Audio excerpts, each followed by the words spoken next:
विद्यार्थ्यांनो, सहज शिक्षण यूट्यूब चॅनलवरती तुमचे पुन्हा एकदा मनपूर्वक स्वागत. आज आपण इयत्ता 6वी विषय बघत आहोत भूगोल आणि यामधला 9वा धडा आहे ऊर्जा साधने. तर या धड्याचा आपण संपूर्ण स्वाध्याय बघणार आहोत. विद्यार्थ्यांनो, याच्या आधी सुद्धा जे सर्व धडे आहेत याचे स्वाध्याय हे ऑलरेडी आपल्या चॅनलवरती अपलोड केलेले आहेत.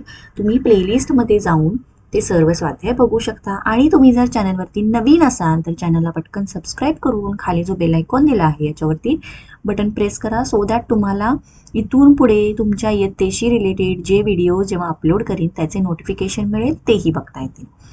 चला सुरुवात करूयात. प्रश्न अ, पुढील कार्यांसाठी कोणते साधन वापरावे लागेल? तर यातला पहिलं त्यांनी काय दिले आहे कंडिशन, रोहनला पतंग उडवायचा आहे. तर त्यासाठी कोणतं ऊर्जा साधन लागणार? वारा. त्यानंतर दुसरं बघा, आदिवासी पाड्यातील लोकांचे थंडीपासून रक्षण करायचे आहे. तर त्यांना घर बांधण्यासाठी कोणत्या साधनाची गरज लागणार? लाकूड.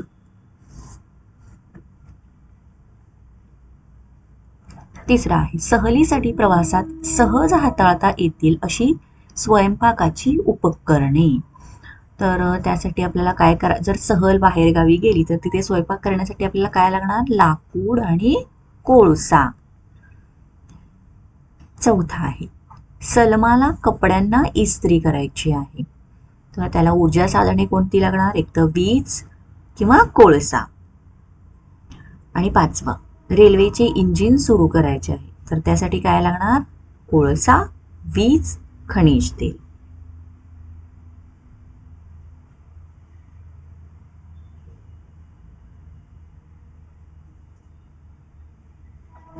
सहावा, आंघोळीसाठी पाणी तापवायचे आहे. तर त्यासाठी आपल्याला पाणी गरम करण्यासाठी आपल्याला काय पेटवावे लागतात? लाकूड पेटवावे लागतात. सो लाकूड किंवा बायोगॅस. आणि सातवा आहे, सूर्यास्तानंतर घरात उजेड हवा आहे. तर त्यासाठी आपण खनिज तेल किंवा वीज या ऊर्जा साधनांचा वापर करतो.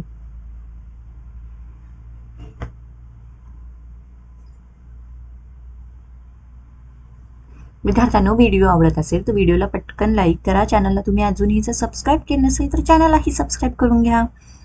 चला दुसरा प्रश्न म्हणजेच ब प्रश्न आहे, खालील प्रश्नांची उत्तरे लिहा.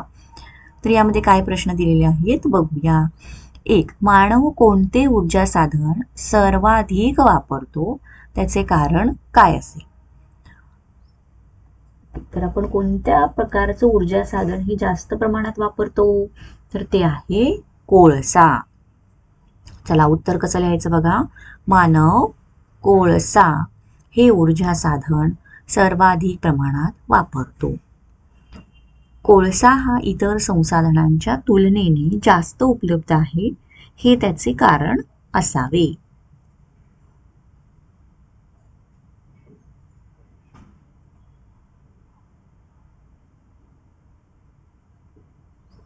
दुसरं, ऊर्जा साधनाची गरज काय? उत्तर आहे, दैनंदिन उपयोगांसाठी ऊर्जा साधनाची गरज असते. म्हणजे आपली रोजची जी कामं आहेत ती करण्यासाठी आपल्याला प्रत्येक वेळेला या ऊर्जा साधनांची मदत घ्यावी लागते आणि त्याची गरज आपल्याला असते. स्वयंपाकासाठी, पाणी गरम करण्यासाठी, उद्योगांसाठी, वाहने चालवण्यासाठी इत्यादी कारणांसाठी ऊर्जा साधनांची गरज असते.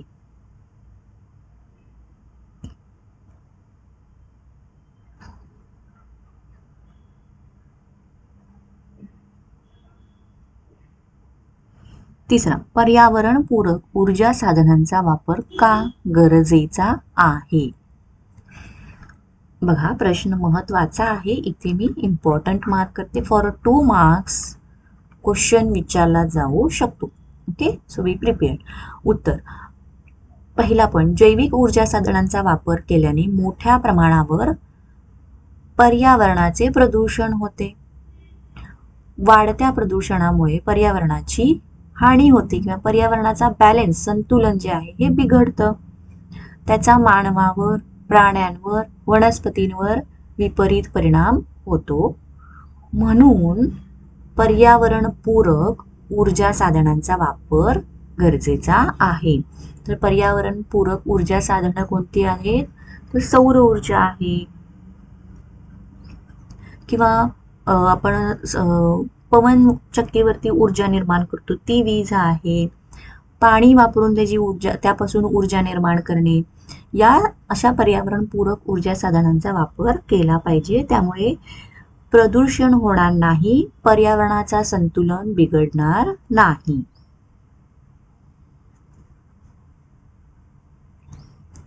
प्रश्न क काय आहे बघा, खालील मुद्द्यांच्या आधारे फरक स्पष्ट करा.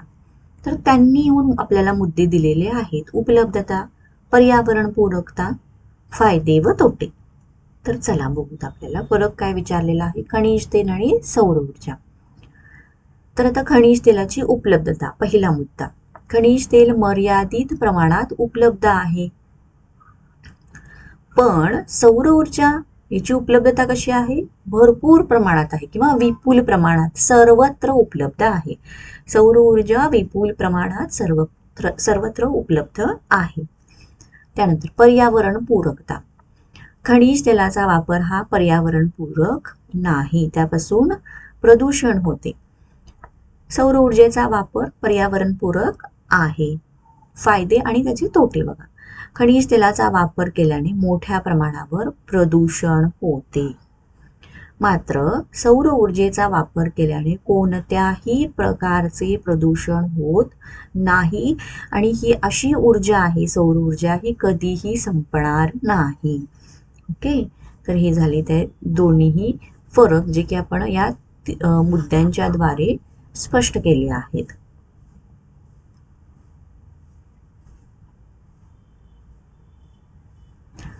पुढचा आहे जल ऊर्जा आणि भूगर्भीय ऊर्जा.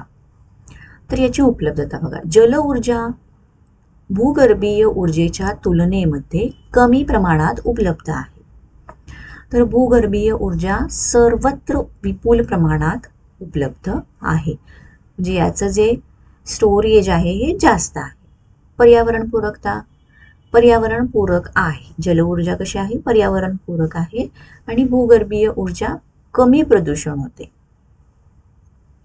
फायदे आणि तोटे. जल ऊर्जा तुलनेने कमी खर्चिक आहे, तर भूगर्भीय ऊर्जा निर्मिती अधिक खर्चिक आहे.